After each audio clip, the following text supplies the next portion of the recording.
Satyabama Institute of Science and Technology, Chennai and Sriperumbudur. பல சர்ச்சைகளுக்கிடையே 2 மாதங்களாக நடைபெற்ற நாடாளுமன்ற பட்ஜெட் கூட்டத்தொடர் வக்ஃப் மோதலோடு நிறைவு பெற்றது.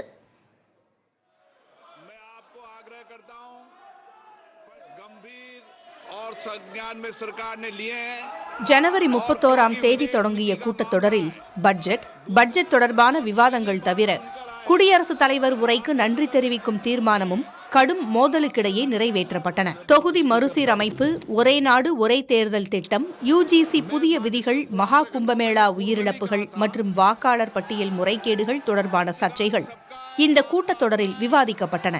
முன் எப்போதும் இல்லாத வகையில் அதிகாலை 4 மணி வரையில் வக்ஃப் மசோதா மீதான விவாதம் மற்றும் வாக்கெடுப்பு மாநிலங்களவையில் நடைபெற்ற நிலையில் இது புதிய சாதனை என்று மாநிலங்களவைத் தலைவர் ஜக்தீப் தன்கர் குறிப்பிட்டார்.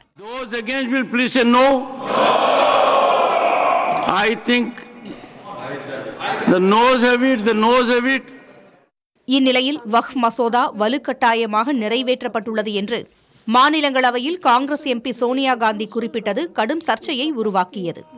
இதனால் மாநிலங்களவை முதலில் 12 மணி வரையிலும் பின்னர் 1 மணி வரையிலும் ஒத்திவைக்கப்பட்டது.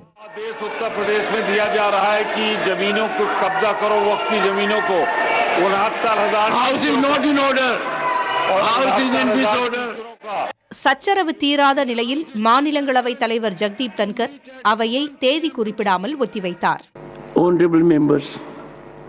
Our future sittings will see announcement of these democratic values getting blossomed.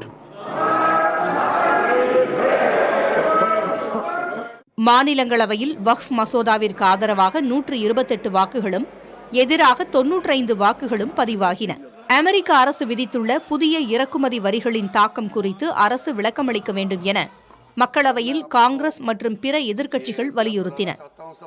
அதே சமயத்தில் ஆளும் கூட்டணியைச் சேர்ந்தவர்கள் மேற்கு வங்க அரசுக்கு எதிராக உச்சநீதிமன்றத்தில் ஆசிரியர்கள் நியமன முறைகேட்டு வழக்கில் தீர்ப்பு வந்துள்ளதை சுட்டிக்காட்டி முதலமைச்சர் மம்தா பானர்ஜி ராஜினாமா செய்ய வேண்டும் என்று முழக்கங்களை எழுப்பினர்.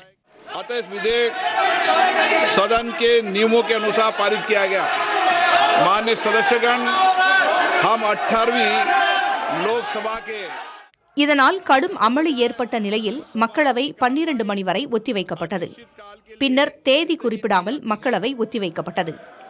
பட்ஜெட் கூட்டத்தொடரில் மாநிலங்களவை திட்டமிடப்பட்ட வேலை நேரத்தை விட அதிகமாக செயல்பட்டது என்றும் செயல்திறன் 119% இருந்தது என்றும் அவைத் தலைவர் குறிப்பிட்டார். நள்ளிரவுக்கு பிறகும் 4 மணி நேரம் மாநிலங்களவை செயல்பட்டது என்று அவர் குறிப்பிட்டார். ஒட்டுமொத்தமாக மாநிலங்களவை இந்த கூட்டத்தொடரில் 149 மணி நேரம் செயல்பட்ட நிலையில் 49 தனிநபர் மசோதாக்களும் தாக்கல் செய்யப்பட்டுள்ளன. மக்களவையின் செயல்திறன் 118% இருந்தது என சபாநாயகர் ஓம் பிர்லா குறிப்பிட்டார். வக்ஃப் மசோதா மீதான விவாதம் மற்றும் வாக்கெடுப்பு மாநிலங்களவையில் 13 மணி நேரம் 53 நிமிடங்கள் நடைபெற்றது. சர்ச்சைக்குரிய வக்ஃப் மசோதாவிற்கு ஒப்புதல் அளித்தது தவிர மக்களவை மற்றும் மாநிலங்களவையில் மணிப்பூர் மாநிலத்தில் குடியரசுத் தலைவர் ஆட்சி அமல்படுத்தப்பட்டதற்கு ஒப்புதல் அளிக்கப்பட்டுள்ளது. மணிப்பூர் தொடர்பான விவாதம் இரு அவைகளிலும் வக்ஃப் மசோதா நிறைவேற்றப்பட்ட பிறகு அதிகாலை நேரத்தில் நடத்தப்பட்டது. நாடாளுமன்ற ஒப்புதலை வக்ஃப் சட்ட திருத்தம் பெற்றுள்ள நிலையில் திமுக மற்றும் காங்கிரஸ் உள்ளிட்ட கட்சிகள் மத்திய அரசின் இந்த நடவடிக்கைக்கு எதிராக நீதிமன்றங்களில் வழக்கு தொடுக்க முடிவு செய்துள்ளன. புதிய தலைமுறைக்காக புதுடெல்லியிலிருந்து கணபதி சுப்பிரமணியம். வக்ஃப் திருத்த சட்ட மசோதாவை எதிர்த்து நீதிமன்றத்தை நாடப்போவதாக திமுக ஏற்கனவே அறிவித்துள்ள நிலையில் காங்கிரஸ் கட்சியும் வழக்கு தொடர்ந்துள்ளது. வக்ஃப் மசோதா நாடாளுமன்றத்தில் நிறைவேற்றப்பட்டுள்ள நிலையில் அதை எதிர்த்து காங்கிரஸ் எம்பி முகமது ஜாவேத் உச்சநீதிமன்றத்தில் வழக்கு தொடர்ந்துள்ளார். வக்ஃப் சட்டத்திருத்தத்தில் உள்ள சில அம்சங்கள் அரசமைப்பு சாசனத்திற்கு எதிரானதாக இருப்பதாக மனுவில் முகமது ஜாவேத் குறிப்பிட்டுள்ளார். வக்ஃப் சொத்து நிர்வாகத்தில் ஒருதலைபட்சமான அம்சங்கள் இருப்பதாகவும் இது இஸ்லாமியர்களின் மத சுதந்திரத்தில் தலையிடுவதாக இருப்பதாகவும் முகமது ஜாவேத் குறிப்பிட்டுள்ளார். மற்ற மத நிர்வாக அமைப்புகளில் இல்லாத கட்டுப்பாடுகள் வக்ஃப் வாரிய விதிகளில் கொண்டுவரப்பட உள்ளதாகவும் மனுவில் கூறப்பட்டுள்ளது. இதேபோன்று வக்ஃப் மசோதாவை எதிர்த்து ஹைதராபாத் எம்பியும் ஏஐஎம்ஐஎம் கட்சித் தலைவருமான அசாதுதீன் ஓவைசியும் உச்சநீதிமன்றத்தில் வழக்கு தொடர்ந்துள்ளார். வக்ஃப் வாரிய சட்டத்திருத்த மசோதா நாடாளுமன்றத்தில் நிறைவேற்றப்பட்டுள்ளது திருப்புமுனை தருணம் என பிரதமர் நரேந்திர மோடி தெரிவித்துள்ளார். இதுகுறித்து எக்ஸ் வலைதளத்தில் அவர் வெளியிட்ட பதிவில், நீண்ட காலமாக குரல் மற்றும் வாய்ப்பு மறுக்கப்பட்டோருக்கு உதவுவதற்காக வக்ஃப் வாரிய மசோதா கொண்டுவரப்பட்டுள்ளதாக குறிப்பிட்டுள்ளார். பல தசாப்தங்களாக வக்ஃப் வாரியம் வெளிப்படைத்தன்மை இல்லாமல் இருந்து வந்ததாகவும், இஸ்லாமிய பெண்கள், ஏழை இஸ்லாமியர்கள் ஆகியோரின் நலன்களுக்கு எதிராக வக்ஃப் வாரியம் செயல்பட்டு வந்ததாகவும் குற்றம் சாட்டியுள்ளார். நாடாளுமன்றத்தில் நிறைவேற்றப்பட்டுள்ள மசோதா வக்ஃப் வாரியத்தில் வெளிப்படைத்தன்மையை அதிகரித்து மக்களின் உரிமையை பாதுகாக்கும் என குறிப்பிட்டுள்ள அவர், ஒவ்வொரு குடிமகனின் கண்ணியத்திற்கும் முன்னுரிமை அளிப்பதில் தனது அரசு உறுதியாக இருப்பதாக தெரிவித்துள்ளார். வக்ஃப் திருத்த மசோதாவை கண்டித்து இஸ்லாமியர்கள் பல்வேறு விதங்களில் எதிர்ப்பு தெரிவித்தனர். மத்திய அரசு நிறைவேற்றியுள்ள வக்ஃப் வாரிய திருத்த மசோதாவிற்கு எதிர்ப்பு தெரிவித்து தமிழகத்தின் பல்வேறு மாவட்டங்களில் இஸ்லாமியர்கள் கண்டன ஆர்ப்பாட்டத்தில் ஈடுபட்டனர். வெள்ளிக்கிழமை சிறப்பு தொழுகை முடிந்ததும் சேலம் மாவட்டம் ஓமலூரில் பள்ளிவாசல் முன்பு நின்று மத்திய அரசை கண்டித்தும் வக்ஃப் சொத்துக்களை கபளீகரம் செய்யவே மசோதா கொண்டுவரப்பட்டதாகவும் இஸ்லாமியர்கள் குற்றம் சாட்டினர். திருச்சி மாவட்டம் மணப்பாறையில் பள்ளிவாசலில் கருப்பு கொடி கட்டி எதிர்ப்பு தெரிவிக்கப்பட்டது.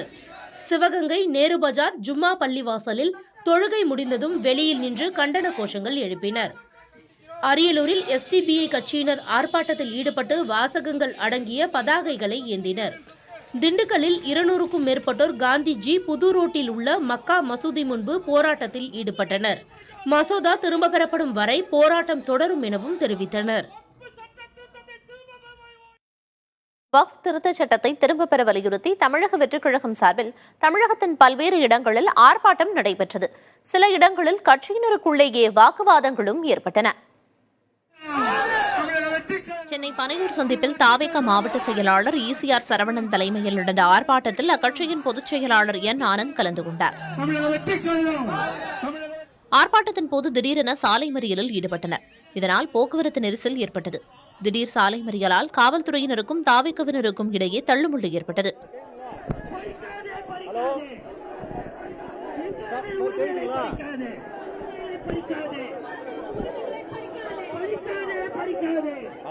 காவல்துறையினர் தாவேகவினரை சாலையில் இருந்து அப்புறப்படுத்தினர்.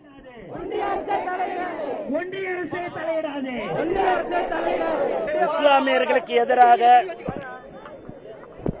நிறைவேற்றப்பட்டிருக்கும் வக்ஃப் சட்ட திருத்த மசோதாவை ஒன்றிய அரசு உடனடியாக திரும்பப் பெற வேண்டும். இந்த சட்டத்தில் தங்களுக்கு பாதிப்பு ஏற்படும் என்று இஸ்லாமியர்கள் தொடர்ந்து அச்சம் தெரிவித்து வருகிறார்கள். மேலும் அந்த அச்சம் அவர்கள் நன்றாகவே நமக்கு தெரிய இருக்கிறது. இஸ்லாமியர்களுக்கு எப்போதும் தமிழக வெற்றிக் கழகமும் தலைவர் அவர்களும் உறுதுணையாக இருப்பார்கள். வெற்றி தலைவர் சார்பில் ஒன்றிய அரசை கண்டிக்கின்றோம்.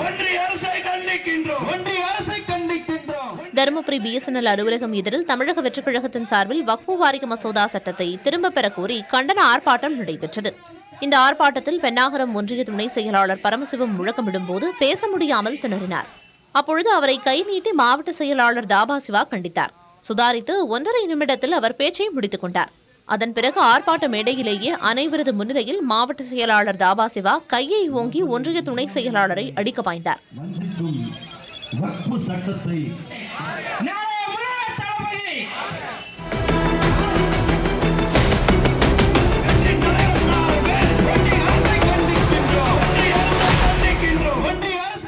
மயிலாடுதுறை தலைமை தபால் நிலையம் முன்பு நடந்த ஆர்ப்பாட்டத்தின் போது சாலையின் குறுக்கே நின்று தாவேகவினர் முழக்கங்களை எழுப்பியதால் போக்குவரத்துக்கு இடையூறு ஏற்பட்டது. அவர்களை சாலையின் ஓரமாக நிற்குமாறு கூறிய காவல்துறையினருடன் தாவேகவினர் வாக்குவாதம் செய்தனர்.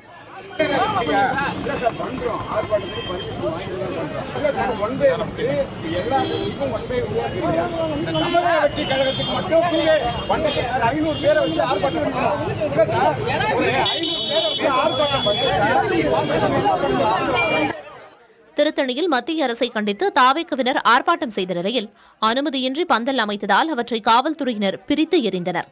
அப்போது காவல்துறையினருக்கும் போராட்டக்காரர்களுக்கும் இடையே வாக்குவாதம் ஏற்பட்டது.